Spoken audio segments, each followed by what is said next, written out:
Alright, so at today's Nintendo Direct presentation, a remake of Kirby's Return to Dreamland was revealed for the Nintendo Switch named Kirby's Return to Dreamland Deluxe, and I wasn't there to see it be announced live because I was at school, but we're gonna discuss it right now. But before I say anything, I'm just gonna get one of the biggest takes about this right out of the way. The black outlines on the Kirby characters in the game, I just don't think they matter at all. Twitter was for some reason raving about that, like it was the worst thing to happen to them. But the black outlines on a Kirby and a lot of the other characters that was shown in the trailer, for me, it doesn't really matter all that much. It doesn't really take away from the visuals because honestly, the visuals in the remake look absolutely stunning. But the black outlines on the characters, they're not the best, but like I didn't really notice them all that much, but we're going to be discussing about that right now. I also want to say that the black outlines kind of make the visuals in the game look pretty unique. It's not like they just copy and pasted Kirby Star Allies models and visuals to the game. They kind of gave the game its own identity with the outlines.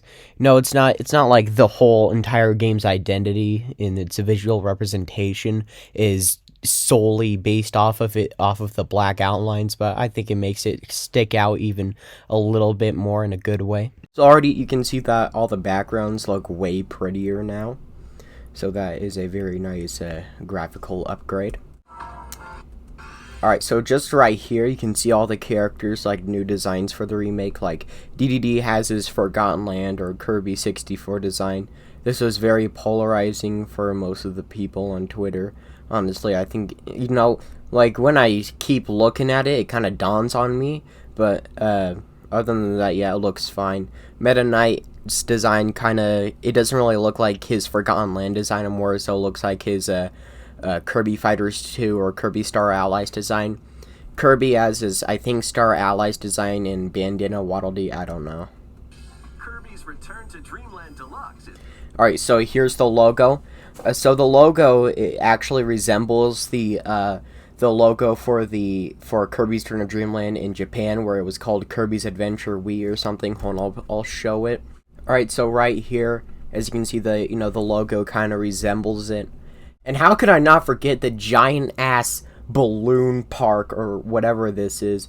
So this is like a Magalore-themed theme park, and I believe this is a reference to when Magalore tried to make up for his wrongdoings in Kirby's Dream Collection, where he basically gave Kirby a whole-ass theme park. Of course, with the Magalore's just blown out of proportions ego, he had to make the entire theme park about himself. So the theme park seems like it's actually a pretty big part of the game if it's, in the background when you boot up the game. So, maybe this is where all the mini games are stored. A lot of people think that this is where they're gonna bring back the challenge rooms or mini games from Dream Collection, and this is where it's gonna be stored. It'd be cool if this was like a new world or a new level in the game, but that's pretty unlikely. And right here, I mean, I can see why people think that the outlines on the characters look, somewhat unattractive. That sounds weird. I mean, somewhat ugly, But, I mean, in normal gameplay, it looks alright, but in this cutscene, yeah, it kind of sticks out. Alright, so it has the same story as before. The animation looks really fluid. It's really showing off that 60 frames per second upgrade. But overall, a lot of it is looking the same so far. Alright, so this looks like the first level, so we have a lot to, unpack here. So in the background, it looks way prettier than the Wii version. Everything looks way more polished, and the lighting is way better. Down here, like the health bar and all the things surrounding the health bar kind of looks cheap in my opinion.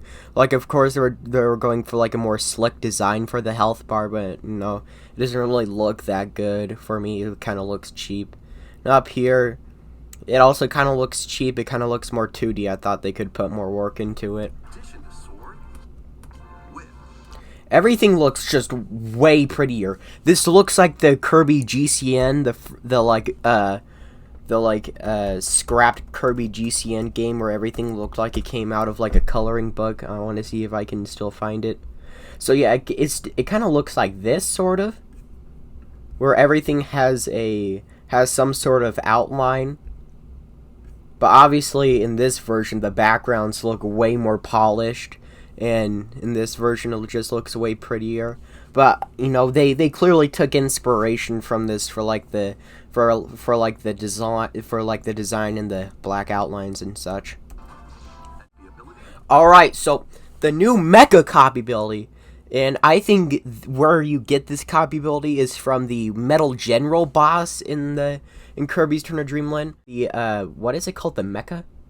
Yeah, so I think the mecha copy ability is actually going to come from Metal General. The design looks very similar, and in a moment you're going to see that the attacks also look pretty similar. Like Metal General has a attack that looks a lot like this, I believe.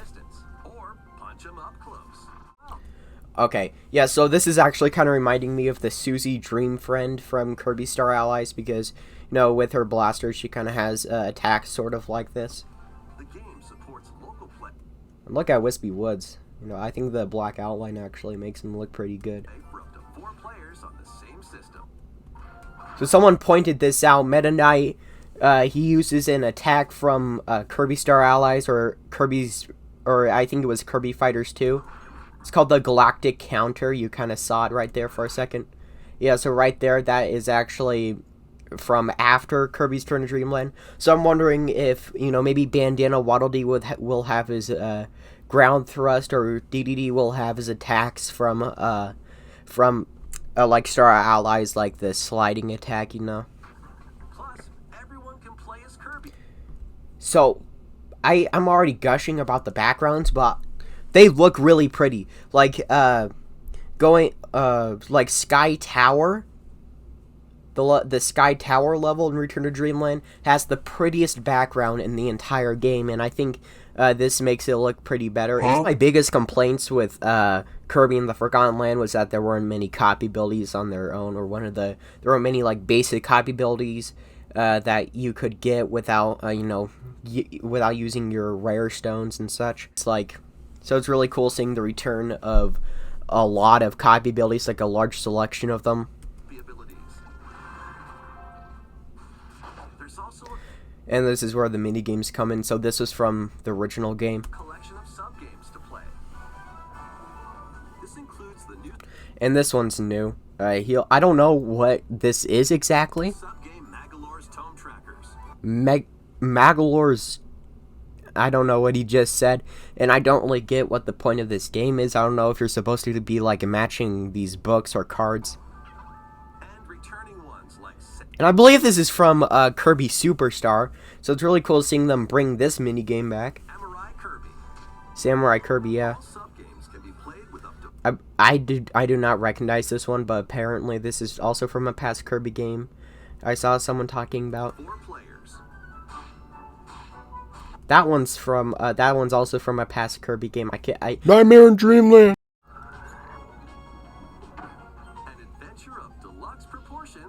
Okay, this is really cool. They actually gave the super abilities like brand new transitions. I don't know if this is for the final boss between when you fight Magolor, but I think this is just a regular transition. So I don't know if this is only for Ultra Sword, but it'd be really cool if all the other super abilities had custom transformations or custom transitions. And the Waddle Dees actually get flung onto the screen when you attack them with the super ability. They didn't do that in the original game, so that's a pretty cool upgrade. I don't February 2023. That's still quite a time away. You know, I would have preferred if this came out, like, I don't know, October through December. You know, I think that's a more reasonable time, but, you know, but I guess February 2023, ooh, I'll have to see how polished this game is to see. Deluxe launches on the Nintendo Switch system February 24th, 2023. Pre-orders begin today on Nintendo eShop. So, pre-orders begin today for a game that comes out in like 5 months. When Dream Buffet came out, the pre-orders for that game didn't come out until like a month later. So, I don't know, I thought that was pretty funny. So overall, this game looks absolutely amazing. Kirby's Return to Dreamland is my favorite Kirby game and possibly favorite game ever. And the graphical upgrades they give to everything just makes it look really nice. The new mecha copy ability also looks really nice, and I think it's going to be based off Metal General. Like maybe after the Metal General boss fight, you inhale him and you copy his powers to get mecha. But mecha looks like a really cool ability, and the Magalore theme park that you can see here in the background leaves a lot to be desired. And the box art for this game also came out as well, so I'll try to find it. Yeah, so right here, not a lot is shown.